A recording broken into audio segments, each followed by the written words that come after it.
No matter how old you are, 50, 60, or 70, there is one thing that will always remain relevant. Either money works for you or you work for money. If you like financial wisdom from finance gurus like this video. Now, imagine this statistic. 7 out of 10 Americans of retirement age today rely on Social Security as their primary source of income. This is a reality that could have been different if people had once known what I'm about to tell you. Financial freedom is not a privilege for the young or the chosen. It is a skill, it is a strategy, it is discipline, and most importantly, it is a decision.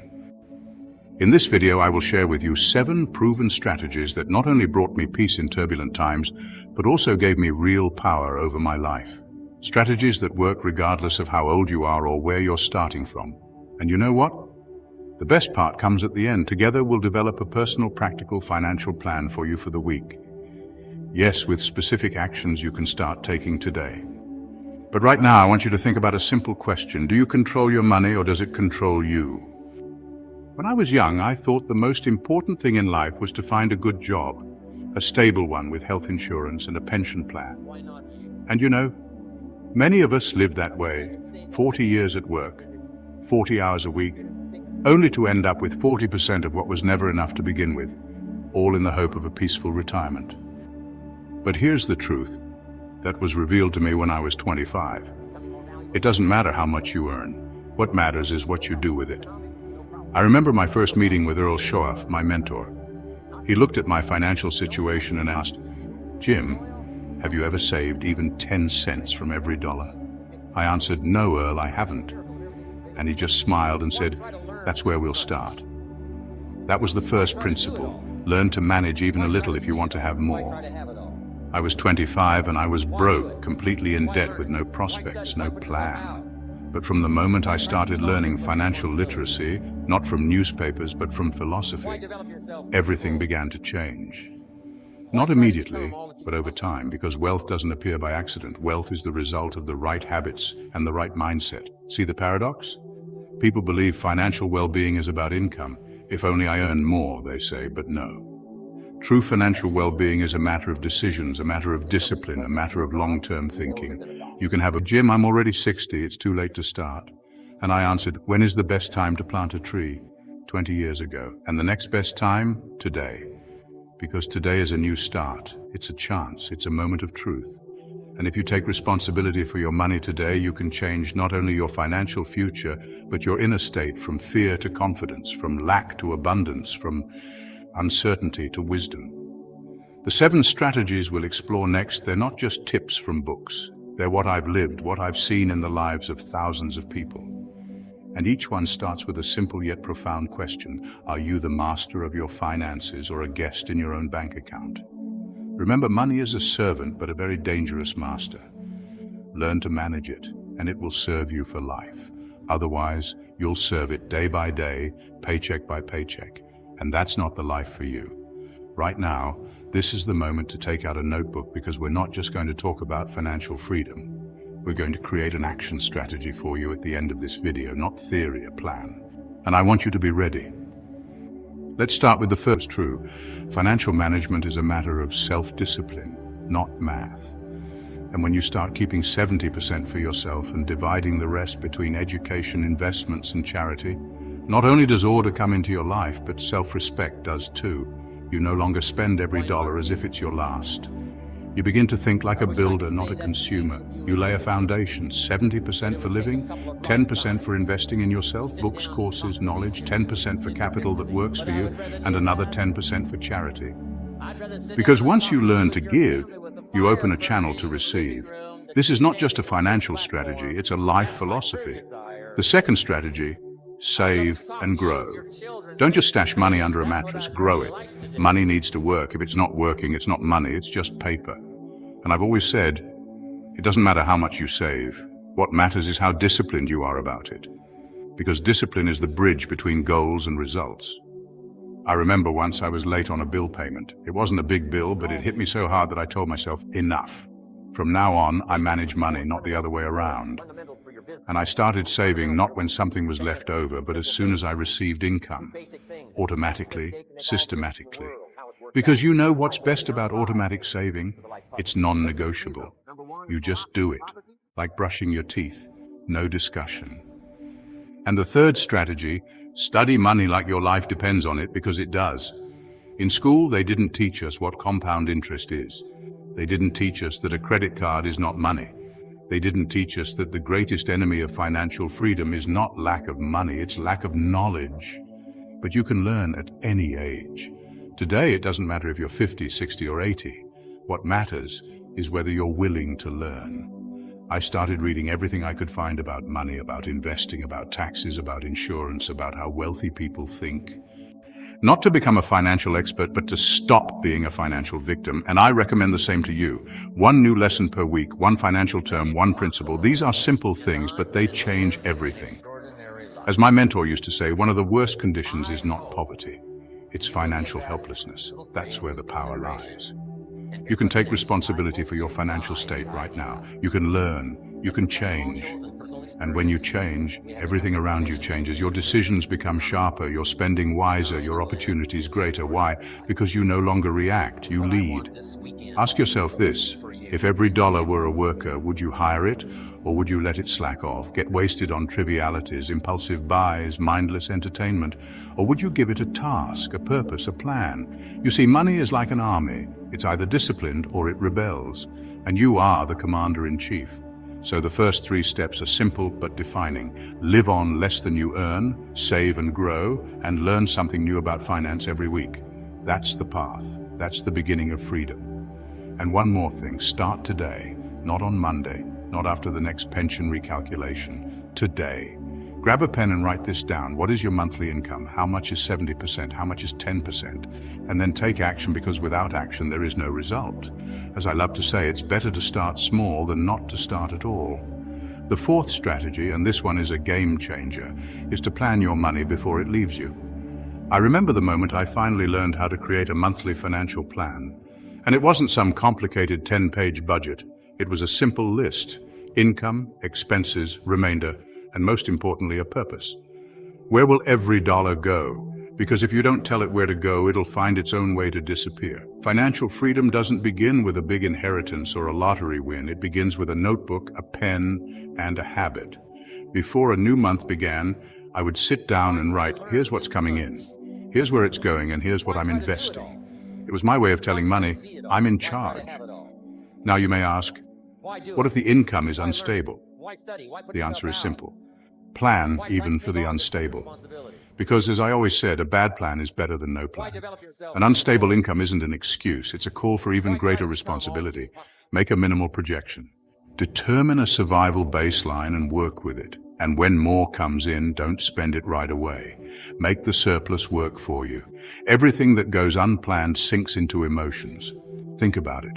How many times have you made a spontaneous purchase and regretted it later? That's not a financial decision, that's an emotional reaction. But the moment you start planning, you start acting based on goals, not impulses. That is financial maturity. The fifth strategy, and one of my favorites, is to create assets, not just save money. Because money by itself doesn't give freedom, it must be turned into something that works without you. My whole life I've said, don't work just for money, make money work for you. And here's the big trap. Many think, well, I'm not an investor, I don't have enough to buy or invest in anything. But an asset isn't always about stocks or real estate. An asset is anything that brings you income or value over time. Skills can be an asset. A small business can be an asset.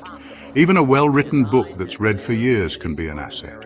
I started with buying books and turning them into knowledge, knowledge into ideas, and ideas into products. Then I learned to invest in teaching others. Teaching created workshops. Workshops created income. Income became capital, and again into assets. That's the cycle of power. You can start simple, one step, and you're in the game. Think, what skill do you already have that can be turned into income? What do you know? What do you own? Who needs your experience? How can you create an additional stream? See, at an older age, you have one advantage: experience. And if you structure it, it becomes an asset. Now, one of my favorite quotes. Rich people look for opportunities. Poor people look for excuses. And I know that may sound harsh, but it's the truth. While someone says, I'm too old to start a new business, another opens an online store from home. While one puts $50 in an envelope, another invests in a book that changes their mindset and earns thousands. The difference isn't in age, the difference is in mindset. And one more thing, don't be afraid to lose. Many people fear investing because there's risk, but remember, the biggest risk is doing nothing. Inflation eats your savings, life gets more expensive, and if you're not growing, you're actually losing. So smart risk is not a problem, it's a required part of growth. So what do we have so far? We're not just saving anymore, we're planning. We're not just cutting expenses, we're creating assets. We're not waiting for miracles, we're building our financial foundation. And that's the path to true stability. Look at your situation. Think, what among what you already have could become an asset? Maybe you have a spare room, it could generate income. Maybe you have time and could teach others what you know. Don't limit yourself to traditional paths. Wealth is creativity, it's strategy. And it's the constant question, how can I turn time and knowledge into income? Remember, it's not about how much you have right now, it's about what you do with it. The sixth strategy, and it transforms not just your money, but your relationship with yourself, is keeping personal financial records. Let me tell you plainly, if you don't track your finances, you're not in control of your life. Period. There was a time I lived by feel. It seemed like I still had money as long as I could buy a coffee, but that's not a financial decision, it's a blind reaction. My mentor asked me, Jim, how much did you spend on food last month? I said, I don't know, but I don't think it was much. He smiled and said, show me the numbers. And that's when I realized, I think means I don't know. And I don't know means I'm not in control. Since then, I started writing everything down, first in a notebook, then on cards, later in a simple spreadsheet. And something changed, not in the money, in me. I started seeing where my unnoticed expenses were going. I saw how much I actually earned, how much I spent on things that didn't matter. And, most importantly, I felt in control again. And from control comes peace. Tracking is your financial consciousness. It's a mirror you may not always enjoy looking into, but in it lies the truth. And that truth makes you stronger. So my advice to you is, grab a notebook or open a file and start today. Write down how much money came in this month, how much went out, where, what's left. And most importantly, what does that tell you about your habits? Because money doesn't lie. It clearly shows what you truly value. You might say personal growth is important, but if your record shows $0 spent on books and $300 on cafes, the reality is different. That's why tracking isn't just about controlling expenses. It's about being conscious of your life. Why not you? But let's move on. The final seventh strategy, the deepest one, is to think in terms of legacy. Instead of asking, how much will I earn? Ask yourself a different question. What will I leave behind? Financial well-being isn't just about a comfortable retirement, it's about the mark you leave. What kind of money culture are you passing on to your children? What spending philosophy do your grandchildren see in you? What saving, investing, and responsibility habits will they inherit or not? I know many people think, I don't have much to leave behind. But you don't have to leave just a bank account. You can leave a system, an example, a principle. If your kids know you always lived responsibly, invested in knowledge, avoided debt, and thought strategically, they've already inherited something powerful, and that legacy will last longer than any check. I remember a story, an older man, a farmer. He didn't have a large estate, but he had records, journals, decades worth. He tracked harvests, expenses, profits. And when his children saw this, they saw a system. They saw that their father wasn't just a laborer, but a thinker, a planner, an entrepreneur. And that legacy changed their lives. Think big, not just how do I get through this month, but how do I build a philosophy that will outlive me? As I once said, success isn't what you get, it's who you become.